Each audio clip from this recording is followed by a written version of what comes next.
ಹೊತ್ತಾಯ್ತು, ನೀವ್ ಹೋಗಿ ಊಟ ಮಾಡಿ ಮಲಿಕೊಮ್ಮ. ಪರವಾಗಿಲ್ಲ ಅತ್ತೆ, ಭದ್ರ ಬರ್ಬೇಕಲ್ಲ. ಅವನ್ ಬಂದ್ರೆ ನಾ ಬಡಿಸ್ತೀನಿ, ನೀ ಹೋಗಮ್ಮ. ಏನಪ್ಪ ಇವತ್ ಭದ್ರ ಮನೆಗೆ ಬರಕಿಲ್ವಂತವ್ವ. ಯಾಕಂತ? ರಾತ್ರಿ ಎಲ್ಲ ಕಾಡ್ನಾಗೆ ಕೆಲಸ ಮಾಡ್ತಿರ್ತೀನಿ ಅಂದವ್ವ. ಹಾಗನ್ನ? ಅವನ್ಗಂತೂ ಬುದ್ಧಿ ಇಲ್ಲ ಅಂದ್ರೆ ನೀನ್ ಯಾಕಮ್ಮ ಸುಮ್ನೆ ತಲೆ ಕೆಡ್ಸ್ಕೊಂತೀಯ? ಹೋಗೋಗ್ ಮಲಗೋಗ್ ಬಾ. ಆಯ್ತಲ್ಲ, ನೀವ್ ಬನ್ನಿ. ಬನ್ನಿ. ಲೋ ವಿಶ್ವ, ಏನಮ್ಮ ರಾತ್ರಿ ಎಲ್ಲ ಒಂಟಿಯಾಗಿ ಕಾಡ್ನಲ್ಲಿದ್ರೆ ಜೀವ ಉಳಿಯುತ್ತೇನೋ. ಮೊದ್ಲು ಹೋಗ ಪ್ರಾರಬ್ಧ ನೆಳ್ಕೊಂಬ. ಅವನಿಗಂತೂ ಬುದ್ಧಿ ಇಲ್ಲ ಅಂದ್ರೆ ನಿನಗೂ ಬುದ್ಧಿ ಇಲ್ವನಮ್ಮ? ಅಲ್ಲಮ್ಮ, ಚಟ್ಟಳ್ಳಿ ದಾಸಯ್ಯ ಇಟ್ನೊತ್ತಿ ರಾಜರ್ ಅಂತ ಹೊಟ್ಟೆ ಹೆಸರು ಬಂದೇ ಬರ್ತಾನೆ, ಅದಕ್ಕೋಗಿ ನನ್ ಸಾಯಿ ಅಂತೀಯ? ಎಲ್ಲ ನನ್ ಗ್ರಹಚಾರ. ಅವ್ರು ಸಾಯೋಕ್ ಬದ್ಲು ನಾನಾದ್ರೂ ಸತ್ತಿದ್ರೆ ಈ ಹಾಳಾದ ಜೀವಕ್ಕೆ ಎಷ್ಟೋ ನೆಮ್ಮದಿ ಸಿಕ್ತಿತ್ತು.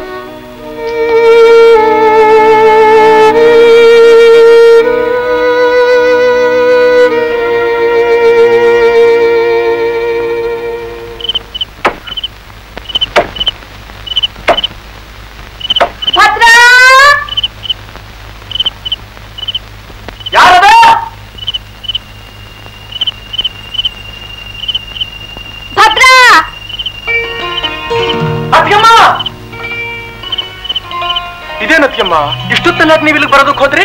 ನಿನ್ಗೇನು ಹೇಳೋರು ಕೇಳೋರು ಯಾರು ಇಲ್ವೇನು? ಮನೆ ಮಠ ಎಲ್ಲ ಬಿಟ್ಟು ಇಷ್ಟೊತ್ನಲ್ಲಿ ಇಲ್ಲಿಗೆ ಬಂದು ಹೀಗೆ ದುಡಿಬೇಕಾದ ಅಗತ್ಯವೇನಿದೆಪ್ಪ ನಿಂಗೆ? ಅಗತ್ಯ ಇರೋ ಹೊತ್ತಿಗೆ ಬಂದು ದುಡಿತಾ ಇರೋದಿಲ್ಲಿ. ಏನಪ್ಪಾ ಅಂತದ್ದು? ಅದೆಲ್ಲ ಕ್ರಮೇಣ ನಿಮ್ಗೆ ಗೊತ್ತಾಗುತ್ತೆ. ಇರ್ಲಿ ನಡಿ. 4 ಗಂಟೆ ಇದ್ದಿದ್ರೆ ಮರ ಉರುಳಿಸ್ಬಿಡ್ಬೋದಾಗಿತ್ತು. ನಾಳೆ ಬಂದು ಉರುಳಿಸ್ತಿ ಅಂತ ನಡಿ, ಹೋಗೋಣ ಮನೆಗೆ. ಒಳ್ಳೆ ಪಂಚಾಯತಿ ನಿಮ್ದು. ನಿಮ್ಮನ್ನ ಯಾರು ಇಷ್ಟೊತ್ತಲ್ಲಿ ಇಲ್ಲಿಗೆ ಬರೋದಕ್ಕೆ ಹೇಳಿದವರು? ಓಹೋ, ಅತ್ತಿಯಮ್ಮ ಯಜಮಾನ್ರು ಬಂದು ಬಿಟ್ಟಿದ್ದಾರೆ. ಅತ್ತೆಯವ್ರು ಹೇಳಿದ್ದಕ್ಕೆ ಹೋಗೋದಿಲ್ಲ ಅಂತ ಹೇಳಿದ್ರಿ? ಹೇಳ್ದೆ ಕಣೆ, ನಿದ್ರೆ ಬರ್ಬೇಕಲ್ಲ. ಊರ್ಗಂಡ್ ದಾರಿ ಆದ್ರೆ ಇವನ್ಗೆ ಒಂದ್ ದಾರಿ. ನಡಿ ನಡಿಯ, ಸ್ವಲ್ಪ ಏರು ಕೊಡ್ಲಿ ತಗೊಂಡ್ಬರ್ತೀನಿ. ಪರಶುರಾಮ ಅಲಂಕಾರ ಕೊಡ್ಲಿ ಇದ್ದೇ ಇರ್ಬೇಕು. ನಡಿ. ಈ ಕೊಡ್ಲಿ ಮಹತ್ವ ನಿನಗೆ ಇನ್ನೂ ಗೊತ್ತಿಲ್ಲ. ಭಾರಿ ಕೆಲಸ ಆಗ್ಬೇಕಾಗಿದೆ ಇದರಿಂದ. ನಾನು ಚಪ್ಲಿ ಬಿಟ್ಕೊಂಡ್ಬರ್ತೀನಿ. ತಂದಿದ್ದೀನಪ್ಪ. ಅಯ್ಯೋ, ನೀನ್ ಯಾಕೆ ಅದ್ರ ಮುಟ್ಟಿದೆ ಅಂತ? ಸರಿ, ಹಾಕೊಂಡ್ ನಡಿಯೋ. ಬಾರಪ್ಪ ಭದ್ರ.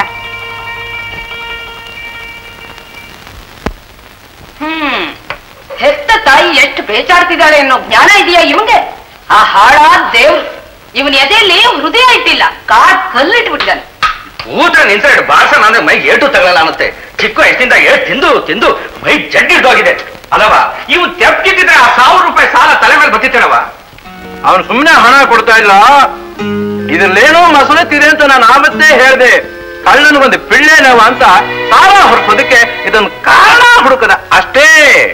ಅದು ನೀನೇ ತಾನೇ ದಾರಿ ಮಾಡ್ಕೊಟ್ಟಿದ್ದು. ಅದಕ್ಕೆ ಮತ್ತೆ ನಾನ್ ದುಡ್ಡು ತೀರಿಸ್ತೀನಿ ಅಂತ ಕೆಲಸ ಮಾಡ್ತಿದ್ದದ್ದು. ನೀನ್ ದುಡ್ಡು ತೀರಿಸ್ಬಿಟ್ಟು ನಮ್ಮನ್ನು ಉದ್ಧಾರ ಮಾಡ್ಬಿಟ್ಟೆ. ಸ್ವಲ್ಪ ನೆಮ್ಮದಿಯಾಗಿ ಊಟ ಮಾಡ್ಲಿ ಬಿಡಿ. ಯಾಕೆ ಹಾಗೆ ಬೈತಾ ಇದ್ದೀರಾ? ಬೈಲಿ ಬಿಡಿ ಅತ್ತಮ್ಮ. ಬೈದು ಬೈದು ಅವ್ರಿಗೆ ಅಭ್ಯಾಸ ಆಗ್ಬಿಟ್ಟಿದೆ. ಹಾಗಂತ ನಾನೇನ್ ತಿನ್ನೋದು ಕಮ್ಮಿ ಮಾಡೋದಿಲ್ಲ. ಸ್ವಲ್ಪ ಅನ್ನ ಬೇಕು. ನಾಚಿ ಕೆಟ್ಟವನೆ. ರೋಷ ಒಂದಿದ್ರೆ ಸಾಕು. ಹುಟ್ಟುಬಿಟ್ಟ ಆನೆ ಹುಟ್ಟಲ್ಲಿ ಸೂಲಂಗಿ ಹುಟ್ಟಂಗೆ. ಸದ್ಯ ಮೂಲಂಗಿ ಅಲ್ವಲ್ಲ.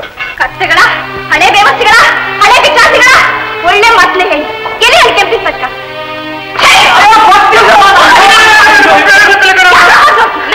ಒಳ್ಳೆ ಮಾತೇ ಹೇಳ್ತೀರಾ? ಒಬ್ಬೊಬ್ಬ ಸುರೀರೋ.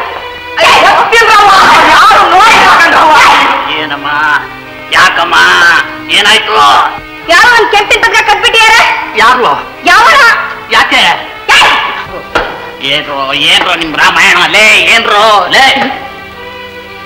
ನಿಮ್ಗೆ ತೆಗ್ದಂತೆ ಹಾಕ ಕತ್ತಿಗಳ. ಅವ್ರಿಗಂತೂ ಜ್ಞಾನ ಇಲ್ಲ ಅಂದ್ರೆ ನಿಮ್ಗೂ ಜ್ಞಾನ ಇಲ್ವೇನ್ರೋ ಲೇ? ಅಯ್ಯೋ, ಖಂಡಿತ ನಾನ್ ನೋಡ್ಲಿಲ್ಲ ಬುದ್ಧಿ. ಊಟ ಪಡ್ದಂಗೆ ಅವ್ರ ಕುತ್ತಿಗೆಲ್ಲೇ ಇದೆ. ನೋಡ್ರೋ ಇಲ್ಲಿ, ನೋಡ್ರೋ. ನನಗ್ ಗೊತ್ತೇ ಆಗ್ಲಿಲ್ಲ. ಅಕ್ಕಮ್ಮ ನಾನು ಹೇಳಿದ್ದು ಜ್ಞಾನಗೆಟ್ಟವರು ಅಂತ. ಹಳೆ ಬಿಕ್ನಾಸಿ, ಹಳೆ ಬೇವರ್ಸಿ. ಮಾಲುಡು ಕೊಟ್ನಲ್ಲ, ಅದಕ್ಕಿದು ಮರ್ಯಾದೆ. ಅನ್ಯಾಯವಾಗಿ ನಮ್ಮನ್ನೆಲ್ಲ ಹೊರದಾಕ್ಬಿಟ್ರವ್ವ. ಹೊಡತ್ರ ನಿಮ್ಮ ಅಪ್ಪದೀರ್ ಗಂಟೆ ಏನ್ರ ಹೋಯ್ತು. ಅವ್ರ ಯೋಗ್ಯತೆಗೆ ಅಷ್ಟು ಬೇಡನ ಅವ್ರಿಗೆ ದಮ್ಮು. ಅಯೋಗ್ಯ ಅತ್ತಿಗಳ ಬೇಕುಪ್ರ. ಏನ್ರಿ ಗಲಾಟೆ? ಏನು ಇಲ್ಲ, ಅಮ್ಮ ಅವ್ರ ಅಂಗಾರಾಗಿ ಮಂಗಗಳಿಗೆ ಮಂಗಳಾರತಿ ಮಾಡಿದ್ರು ಅಷ್ಟೇ. ಏನ್ರಿ ನಿಮ್ ಒಗಟ ಮಾತು? ಏನು ಇಲ್ಲ ಸಾವುಕಾರ್ರೆ, ಅಮ್ಮ ಅವ್ರು ಕುತ್ತಿಗೆಗೆ ಒಡವೆ ಹಾಕೊಂಡಿರೋದನ್ನ ಮರೆತು ಕದ್ರು ಅಂತ ಇವ್ರಿಗೆಲ್ಲ 4 ಬಾರಿಸಿದ್ರು. ನಾನ್ ಬಂದು ಸರ್ವ್ ಮಾಡಿದೆ. ನೋಡ್ರಿ, ಇವತ್ತು ಅವಳು ಹುಟ್ಟದಬ್ಬ. ಅವಳ ಮನಸ್ಸನ್ನು ಯಾರು ನೋಯಿಸಬಾರ್ದು. ಅವಳು ಸಂತೋಷವಾಗಿರ್ಬೇಕು. ಅದಕ್ಕೆ ಅವರು ಬಾರ್ಕೋಲ್ನಿಂದ 4 ತಿಂದ್ರು ಸುಮ್ಮನಿತ್ತು. ಒಳ್ಳೇದಾಯ್ತು. ಬನ್ರಿ ಅಮ್ಮ. ನಡಿ ದೇವಸ್ಥಾನಕ್ಕೆ ಹೋಗ್ತಾ ಇದ್ದೆ. ನಡಿ ನಡಿ ನಡಿ.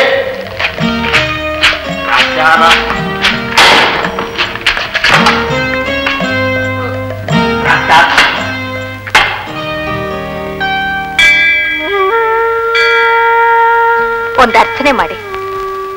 ಹೆಸರು ಮಹಾಲಕ್ಷ್ಮಿ ತಾನೇಮ್ಮ? ಹೌದು, ಅರ್ಚನೆ ನಮ್ಮ ಭದ್ರನ ಹೆಸರಿನಲ್ಲಿ ಮಾಡಿ ಪೂಜಾರ್ರೆ. ನನ್ನ ಹೆಸರಿನಲ್ಲಿ? ಅದೇ ರತ್ಯಮ್ಮ, ನನ್ನ ಹೆಸರಲ್ಲಿ ಅರ್ಚನೆ? ಬಾ ಭದ್ರಣ್ಣ, ಸಮಯಕ್ಕೆ ಸರಿಯಾಗಿ ಬಂದೆ. 100 ವರ್ಷ ಆಯ್ತು ನಿನಗೆ. 100 ವರ್ಷ ಏನ್ ಸ್ವಾಮಿ, ಇಂಥ ಅತ್ತಿಯಮ್ಮನೆ ಸಿಕ್ಕು ಹಾಗಿದ್ರೆ 1000 ಜನ್ಮ ಬೇಕಾದ್ರೂ ಸಂತೋಷವಾಗಿ ಹುಟ್ಟಿ ಬರ್ತೀನಿ. ಕೈ ಹಿಡಿ. ತೀರ್ಥ ಅಲ್ಲಪ್ಪ, ಕೈ ತೊಳ್ಕೊ. ಈ ಹೂವನ್ನು ಮುಟ್ಟು ಅರ್ಚನೆ ಮಾಡ್ಬೇಕಲ್ಲ, ಅರ್ಚನೆ ಮಾಡೋದಿಕ್ಕೆ. ಹಾಗೆ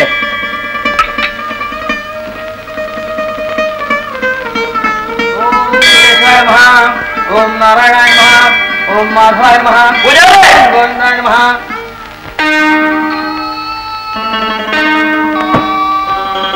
ಮಗಳು ಸಾವುಕಾರ ಹೆಸರಿನಲ್ಲೂ ಮಗಳು ದುಡ್ಡಮ್ಮ ಹೆಸರಿನಲ್ಲೂ ಅರ್ಚನೆ ಮಾಡಿ ತಗೊಳ್ರಿ. ಸ್ವಲ್ಪ ಇರಿ ಸ್ವಾಮಿ, ಮಾಡ್ತೀನಿ. ಓಂ ಕೇಶವಾಯ ನಮಃ, ಓಂ ನಾರಾಯಣಾಯ ನಮಃ, ಓಂ ಮಾಧವಾಯ ನಮಃ, ಓಂ ಗೋವಿಂದಾಯ ನಮಃ. ಏನ್ರಿ ಅದು ನಿಮ್ ಪ್ರವರ? ಈಗ ತಾನೇ ಅರ್ಚನೆ ಪ್ರಾರಂಭ ಮಾಡಿದ್ದೀನಿ, ಅರ್ಧಂಬರ್ಧದಲ್ಲಿ ಬಿಡಬಾರದು. ಸ್ವಲ್ಪ ಇರಿ. ಯಾರಿಗೆ ಹೇಳ್ತಾ ಇದ್ದೀರಿ, ಏನ್ ಹೇಳ್ತಾ ಇದ್ದೀರಿ ಅನ್ನೋದನ್ನ ತಿಳ್ಕೊಂಡು ಸ್ವಲ್ಪ ನೆಟ್ಟಿಗೆ ಮಾತಾಡಿ. ಬಂದಿರೋರು ಸಾವುಕಾರರು, ಊರಿನ ಹಿರಿತಾನೆ ಮೊದಲು ಅವ್ರದ್ದು, ಆಮೇಲೆ ಹೊಂಟವ್ರದ್ದು. ಅಲ್ಲಿ ನಿಂತಿರೋ ನಮ್ಮ ಅಪ್ಪನ ಎದುರಿಗೆ ಯಾರು ಹಿರಿಯರು ಯಾರು ಕಿರಿಯರು ಅನ್ನೋದನ್ನ ನೀವೇ ಯೋಚನೆ ಮಾಡ್ಬೇಕು. ಅರ್ಧಂಬರ್ಧದಲ್ಲಿ ಪೂಜೆ ಬಿಡೋದು ನಮ್ಮ ವೃತ್ತಿ ಧರ್ಮ ಅಲ್ಲ. ಒಂದು ಗಳಿಗೆ ಇರಿ, ಮಾಡ್ಕೊಡ್ತೀನಿ. ಪೂಜಾರ್ರೆ, ದೇವಸ್ಥಾನಕ್ಕೆ ಬಂದಿರೋದು ಯಾರು ಅಂತ ತಿಳ್ಕೊಂಡಿದ್ದೀರಾ? ಸಾವುಕಾರ ಸಿದ್ದಪ್ಪ, ನಮ್ಮಪ್ಪ. ಹೌದು ತಾಯಿ, ನನಗ್ ಗೊತ್ತಿದ್ಯಮ್ಮ. ಎಲ್ಲಾರ ಅಪ್ಪನವ್ರ ಅಪ್ಪ ಇಲ್ಲಿ ನಿಂತಿರೋ ಈ ನಮ್ಮ ರಾಮಪ್ಪ, ಅವನ ಎದುರಿಗೆ ಎಲ್ಲಾರು ಸೇವಕರೇ. ತಿಳ್ಕೊಳ್ಳೋಂಥ ಮನುಷ್ಯರಿಗೆ ಇದಕ್ಕಿಂತಲೂ ಬೇಕಪ್ಪ. ತಿನ್ನದಂಥ ಮಾತನಾಡಿದ್ರಿ ಪೂಜಾರತ್ನವ್ರೆ, ಮುತ್ತರಂಥ ಮಾತನಾಡಿದ್ರಿ. ಮುಚ್ಚಬಾಯಿ, ನಿನ್ನೆ ಅವನ ಇಲ್ಲಿ ಕರೆಸಿದ್ದು. ನಿಮಗೆ ಹೇಳಲಿಲ್ಲ ಸಾವುಕಾರ್ರೆ ನಾನು? ಇಲ್ಲಿಗೆ ಬಂದ್ಬಿಟ್ಟ ಕಾಲ್ ಕೆಟ್ಕೊಂಡು ಜಗಳ ಆಡೋದಿಕ್ಕೆ. ಬೇವರ್ಸಿ, ಹಳೆ ಬೇವರ್ಸಿ. ಅಯ್ಯೋ ಭಿಕನಾಸಿ, ಹಳೆ ಭಿಕನಾಸಿ, ನೀನು ಬೇವರ್ಸಿ ನಿಮ್ಮ. ಸುಮ್ನಿರಪ್ಪ. ನೋಡಿ ಅದಕ್ಕೆ ಮತ್ತೆ ಅವಳು ಕೊಬ್ಬನ್ ಮಾತ್ನ. ನಾನು ಹೇಳಿದ ಮಾತು ಕೇಳ್ತೀಯೋ ಇಲ್ವಾ ನೀನು? ಹೇಳ್ತೀನಿ. ನಿಮ್ಗೋಸ್ಕರ ಸುಮ್ನೆ ಇರೋದು, ಇಲ್ಲ ಅಂತಿದ್ರೆ ಇಷ್ಟೊತ್ತಿಗೆ ಆಗ್ಲೇ. ನಾವು ಅಷ್ಟೇ ಮಹಾಲಕ್ಷ್ಮಿ, ನಿನ್ನ ಮುಖ ನೋಡ್ಕೊಂಡು ಸುಮ್ಮನೆ ಇದೀವಿ. ಇಲ್ದಿದ್ರ ಇವನ್ನ ಎಲ್ಲ ಯೋಚನೆ ಮಾಡೋ ಟೈಮ್ ಬೇರೆ ಐತೆ. ಬನ್ನಿ. ಇವ್ರೊಬ್ರೆ ದೊಡ್ಡ ಗಂಡಸು, ನಾವೆಲ್ಲ ಕೈ ಬಳೆ ತೊಟ್ಕೊಂಡಿದ್ದೀವಿ ಅಂತ ಕಾಣಿಸುತ್ತೆ. ಮಾಡಿ ಪೂಜಾರಪ್ಪನವ್ರೆ ಪೂಜೆನ. ಓಂ ನಾರಾಯಣಾಯ ನಮಃ, ಓಂ ಮಾಧವಾಯ ನಮಃ. ಒಳ್ಳೆ ಚಟ್ನಿ ಆಯ್ತಲ್ಲ ನಿಂದು.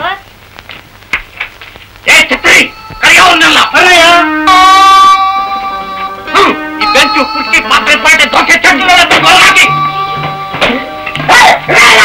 ಮಾವಯ್ಯ, ಯಾಕೆ ಸಾವುಕಾರ ಹೇಳ್ಕಳಿಸಿದ್ರೇನು?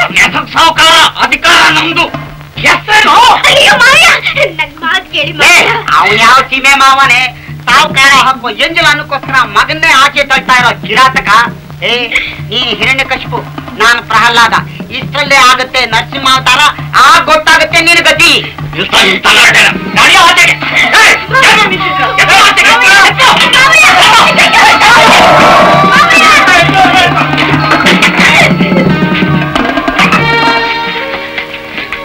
ಇವನು ಬಡವರ ಬಂಧು, ದುಡಿಮೇನೆ ದೇವ್ರು ಅಂತ ನಂಬಿಕೊಂಡಿರೋ ಜನಗಳ ಮುಖ. ಇವನು ಫೋಟೋಗೆ ಏನಾದ್ರೂ ಅವಮಾನ ಮಾಡಿದ್ರೆ ನಾನೇನು ಸುಮ್ಮನೆ ಬಿಡಲ್ಲ.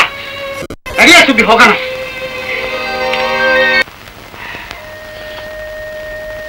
ಯಾಕಮ್ಮ ಹಾಗೆ ನಿಂತುಬಿಟ್ಟೆ? ಅತ್ತೆ, ಇನ್ನೂ ಭದ್ರ ಬರ್ಲಿಲ್ವಲ್ಲ ಅತ್ತೆ? ಅವನಿಗೆ ಹೊತ್ತು ಗೊತ್ತು ಏನಾದ್ರೂ ಗೊತ್ತಿದೆಯೇನಮ್ಮ? ಯಾವಾಗ ಬರ್ತಾನೋ ಯಾವಾಗ ಹೋಗ್ತಾನೋ. ನೀನ್ ಹೋಗಿ ಮಲಿಕೊ, ಅವನ್ ಬಂದ್ರೆ ನಾನು ಊಟಕ್ಕೆ ಬಡಿಸ್ತೀನಿ. ಪರವಾಗಿಲ್ಲ ಅತ್ತೆ, ನನಗಿನ್ನೂ ನಿದ್ರೆ ಬರ್ಲಿಲ್ಲ, ನೀವು ಮಲ್ಕೊಳ್ಳಿ. ಭದ್ರಣ್ಣ, ನಮ್ಮಮ್ಮ ಹೇಳ್ತಾ ಇದ್ದಾಳೆ ಅವಳು ಉಳಿಯೋದೇ ಕಷ್ಟವಂತೆ. ಏನ್ ಮಾಡಿ, ಈಗ ನನ್ನ ಹತ್ರ ಒಂದು ಪೈಸಾನೂ ಇಲ್ಲ. ಈಗ ನೀನ್ ಸಹಾಯ ಮಾಡದಿದ್ರೆ ನನ್ನ ಹೆಂಡತಿನೂ ಉಳಿಯಲ್ಲ, ನಾನು ಉಳಿಯಲ್ಲ ಭದ್ರಣ್ಣ. ಅದ್ ಸರಿ ಕಣೋ, ನೀವ್ ಇವಾಗ ಹೇಳಿದ್ರೆ ನಾನೇನ್ ಮಾಡ್ಲಿ? ಇವತ್ ನೋಡಿದ್ರೆ ಊರಲ್ಲಿ ಒಂದ್ ಗಾಡಿ ಸಿಗೋದಿಲ್ಲ, ಎಲ್ಲ ಭರ್ತಿಗಳು ತುಂಬ್ಕೊಂಡು ಸಂತೆ ಹೊರಟೋಗ್ಬಿಟ್ಟಿವೆ. ಈಗ ಡಾಕ್ಟರ್ ಕರ್ಕೊಂಡ್ ಬರ್ಬೇಕು ಅಂದ್ರೆ ಹನುಮನಹಳ್ಳಿ ತಾನೇ ಹೋಗ್ಬೇಕು. ಹೌದು, ನೀವು ಹೌದು ಅಂತ ಹೀಗಂತ ಬಿಟ್ರೆ ನಾನೇನ್ ಮಾಡ್ಲಿ?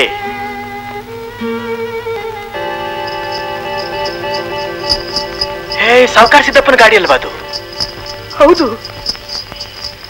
ಹಾಗಪ್ಪ ಕೇಳೋದವನ್ನ.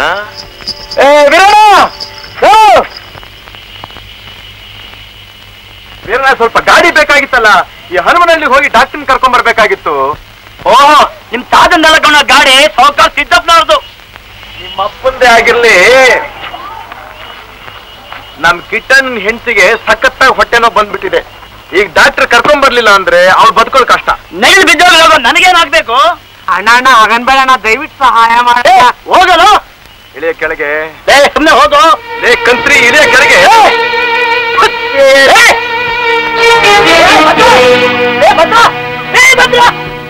ನನ್ನ ಮಾತು ಯಾರು ಕೇಳಲ್ಲ, ಅವ್ರಿಗೆ ಈ ಊರಲ್ಲಿ ಸ್ಥಳ ಇಲ್ಲ.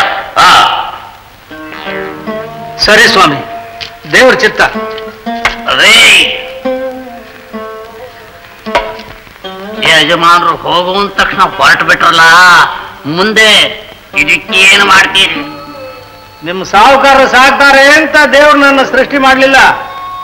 ದೇಶ ದೊಡ್ಡದಾಗಿದೆ ರೀ, ಇಲ್ಲಿ ಸದ್ದು ಮಾಡೋ ಗಂಟೆ ಇನ್ನೆಲ್ಲಾದ್ರೂ ಸದ್ದು ಮಾಡಿದ್ರೆ ನನ್ನ ಹೊಟ್ಟೆ ತುಂಬುತ್ತೆ. ಬರ್ತೀನಿ ಸ್ವಾಮಿ. ಶಬಾಷ್ ಶಬಾಷ್ ರೀ, ಬಂದ್ರಿ. ನಿಮಗೆ ಬರೀ ಗಂಟೆ ವಿಷಯ ಒಂದು ಗೊತ್ತೇ ಹೊರತು ಗಂಟು ಮಾಡೋ ವಿಷಯ ಇನ್ನೂ ಗೊತ್ತಿಲ್ವೋ? ಹಣೆ ಬರಹ, ಹಣೆ ಬರಹ. ಸಾವುಕಾರ್ರೆ, ಇದು ಕಡೆ ಸಾರಿ ನಾನು ಹೇಳ್ತಾ ಇರೋದು. ಏನೋ ಮುದುಕ, ವಯಸ್ಸಿನ ದೋಷ, ದುಡುಕು ಬಿಟ್ಟ, ಇದೊಂದು ಸಾರಿ ಕ್ಷಮಿಸ್ಬಿಡಿ. ಏನೋ ಮಾಮೂಲಾಗಿ ಕೆಲಸದಲ್ಲಿ ಇದ್ಕೊಂಡು ಹೋಗ್ಲಿ. ಹೋಗ ಹೋಗ, ಕೆಲಸ ಮಾಡಿ ಹೋಗ.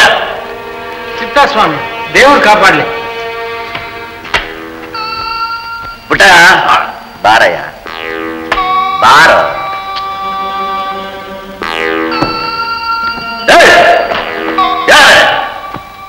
ಕೂತ್ಕೊಳಕ್ ಬಂದ, ಕೂತ್ಕೊಳಕ್ಕೆ ಅಧಿಕ ಪ್ರಸಂಗಿ. ಏನೋ ನನಗೆ ಚಾಡಿ ಹೇಳಿ ಕೋಪ ಬರ್ಸಿ ಅವನ್ನ ಕೆಲಸದಿಂದ ತೆಗೆದು ಹಾಕುವಂತ ಹೇಳಿದವನು ನೀನೆ, ಈಗ ತಿರುಗಿ ಕೆಲಸಕ್ಕೆ ಇಟ್ಕೊ ಅಂತ ಹೇಳೋನು ನೀನೆ. ಏನೋ ನಿನ್ನ ಪಾರ್ಪತ್ಯ? ಅದೇ ಉಗ್ರಾಂತಿ ಹೆಗ್ಗಣ ಅಂತ ತಿಳಿದ ಮೇಲೆ ಅದನ್ನು ಹಿಡಿಯೋಕೆ ಬೋನ್ ಇಡ್ಲೇಬೇಕಲ್ವಾ? ಅಂದ್ಹಾಗೆ ನಾನು ಇದು ಕಡೆ ಸಾರಿ ಹೇಳ್ತಾ ಇರೋದು. ಸಾವುಕಾರ್ರೆ, ನೀವೀಗ ಅವನ್ನ ಕಳಿಸ್ಬಿಡ್ತೀರಿ ಅಂತ ಇಟ್ಕೊಳ್ಳಿ, ಅವನು ಬೇರೆ ದೇವಸ್ಥಾನಕ್ಕೆ ಸೇರ್ಕೋತಾನೆ. ಆಗ ಬರೋ ಭಕ್ತರಿಗೆ ನಿಮ್ಮ ಕೀರ್ತಿನ ತೀರ್ಥ ಕೊಡುವಾಗ ಹಾಗೆ ಹೀಗೆ ಅಂತ ಸಾರ್ತಾ ಕೂತ್ಕೊಂಡ್ರೆ ಯಾರ್ಗಪ್ಪ ಕೀರ್ತಿ? ನಿಮಗೆ ತಾನೇ. ಅದಕ್ಕೆ ನಾನು ಈ ತರ ಯೋಚನೆ ಮಾಡಿದ್ದೆ. ವಾ ವಾ ವಾ ವಾ ವಾ, ಬಡ್ಡಿ ಮಗನೇ, ಏನ್ ತಲೆನೋ ನಿನ್ ತಲೆ? ಸನ್ಮಾನ. ಬುದ್ಧಿ ಬುದ್ಧಿ, ಗಾಡಿ ಹೊರಗೆ ಬರ್ತಾ ಇದ್ದೆ, ಭದ್ರ ಬಂದು ಹೊಡೆದು ತಳ್ಳಿಬಿಟ್ಟು ಗಾಡಿ ತಗೊಂಡು ಹೋಗ್ಬಿಟ್ಟ. ಎಲ್ಲಿಗೆ ಹೋದ?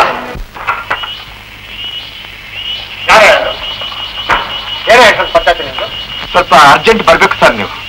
ನಮ್ಮ ಕಿಟ್ಟಪ್ಪನ ಹೆಂಡತಿಗೆ ಹೆರಿಗೆ ನೋವು ಬಂದುಬಿಟ್ಟಿದೆ. ಅದಕ್ಕೆ ಹೊತ್ತು ಗೊತ್ತಿಲ್ವಾ? ಹೊತ್ತು ಗೊತ್ತಿನ ಕೇಳ್ಕೊಂಡು ನೋವು ಸಂಕಟ ಬರೋದಿಲ್ಲ ಸ್ವಾಮಿ. ತಾವು ಡಾಕ್ಟ್ರು ಹೀಗೆಲ್ಲ ಮಾತಾಡ್ಬಾರ್ದು. ಏನಯ್ಯ ತಲೆಯೆಲ್ಲ ಮಾತನಾಡ್ತಾ ಇದೀಯಾ? ನಾವು ಮನುಷ್ಯರು, ನಮಗೂ ವಿಶ್ರಾಂತಿ ನಿದ್ದೆ ಬೇಕಯ್ಯ. ಇರಬಹುದು ಸ್ವಾಮಿ. ಅಲ್ಲಿ ಒಂದು ಹೆಣ್ಣಿನ ಪ್ರಾಣ ಹೋಗ್ತಾ ಇದೆ. ಅವಳು ಬದುಕೋದು ಮುಖ್ಯನೋ ನಿಮ್ಮ ವಿಶ್ರಾಂತಿ ಮುಖ್ಯನೋ? ಈಗ ನಿಮ್ಮನ್ನು ಕರ್ಕೊಂಡೇ ಹೋಗೋದು ನಾನು. ನೀನ್ ಮಾಡ್ತೀಯ? ಬರೋದಿಲ್ಲ ಅಂದ್ರೆ ಕೈ ಕಾಲು ಕಟ್ಟಿ ಹೊತ್ಕೊಂಡು ಹೋಗ್ತಾರೆ. ನೋಡಿ ನೋಡಿ, ನಿಮ್ ದುಡುಕ್ನ ಸ್ವಲ್ಪ ಕಮ್ಮಿ ಮಾಡಿ. ಒಂದ್ ಹೆಂಡತಿ ಅಪಾಯದಲ್ಲಿದೆ ಅಂತ ಹೇಳಿದ್ರು ಆಗೋಲ್ಲ ಅಂತೀರಲ್ಲ ನೀವು. ದಯವಿಟ್ಟು ಹೋಗಿದ್ ಬನ್ನಿ. ಬಂದಿರಪ್ಪ. ಇಲ್ಲಿ ಕೊಡಿತಾ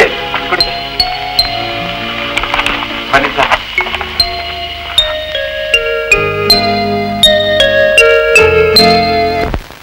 ಭದ್ರ, ನೀನ್ ಪಾರ ಮುಟ್ಟು ಪ್ರಮಾಣ ಮಾಡ್ತೀನಿ ಕಡೆ. ದೇವರು ಈ ಗಂಡಾಂತರದಲ್ಲ ಹೆಂಡತಿ ಪಾರ್ ಮಾಡ್ಬಿಟ್ರೆ ಇಲ್ಲಿ ಜನ್ಮದಲ್ಲಿ ನಾನು ಸಹಾಯ ಬಿಟ್ಟಿದ್ದೀನಿ ಕಡೆ. ಯಾಕೋ ಹೆದರ್ಕೋತಿಯಲ್ಲ? ಧೈರ್ಯವಾಗಿರಿ, ಏನಾಗಲ್ಲ, ಸುಮ್ಮನೆ ಧೈರ್ಯವಾಗಿರಿ, ದೇವ್ರು ಕಾಪಾಡಿ.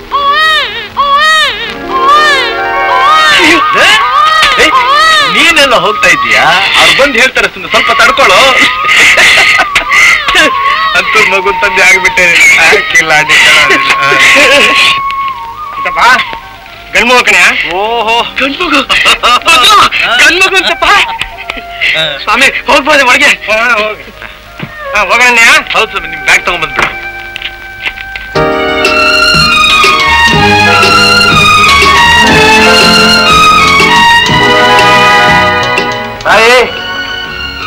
ನಿಮ್ ರಾಯನ ಜೋಪಾನ ಮನೆ ಮುಟ್ಟಿಸಿದ್ದೀನಿ. ಸ್ವಾಮಿ, ನನ್ನ ಮಾತಿನಿಂದ ನಿಮ್ಮ ಮನಸ್ಸಿಗೆ ಬೇಜಾರಾಗಿರಬಹುದು. ದಯವಿಟ್ಟು ಕ್ಷಮಿಸಬೇಕು, ಕೋಪ ಮಾಡ್ಕೋಬೇಡಿ. ಪಾಪ ಮಲ್ಕೊಂಡು ನಿದ್ರೆ ಮಾಡ್ತಾ ಇದ್ದವ್ರನ್ನ ಎಬ್ಬರಿಸಿ ಬಹಳ ಶ್ರಮ ಕೊಟ್ಟ ಹಾಗಾಯ್ತು. ಏನೇ ಅದು? ದುಡ್ಡು ದುಡ್ಡು ನಿನ್ನ ಒಬ್ಬನೇ ಕಂಡ ದುಡ್ಡನ್ನ ಹಿಡ್ಗಡೆ ಆಜಾಬಲಿ. ನಿನ್ನ ಹೆಸರೇ ಭದ್ರ ಅಂತ. ಭದ್ರ, ನಾನು ಪಟ್ಟಿರೋ ಶ್ರಮಕ್ಕಿಂತ ಇವತ್ತಿನಿಂದ ಕಲ್ತಿರೋ ಪಾಠ ಇದೆ ನೋಡು, ಅದು ಬಹಳ ದೊಡ್ಡದು. ಎಲ್ಲದಕ್ಕಿಂತ ನಿಮ್ ವಿಶ್ವಾಸ ಬಹಳ ದೊಡ್ಡದು. ಬರ್ತೀನಿ ತಾಯಿ, ಬರ್ತೀನಿ. ಬೇರೆಯೊಳಗೆ ಮಾಡಿ ಹೋಗಿದ್ದ.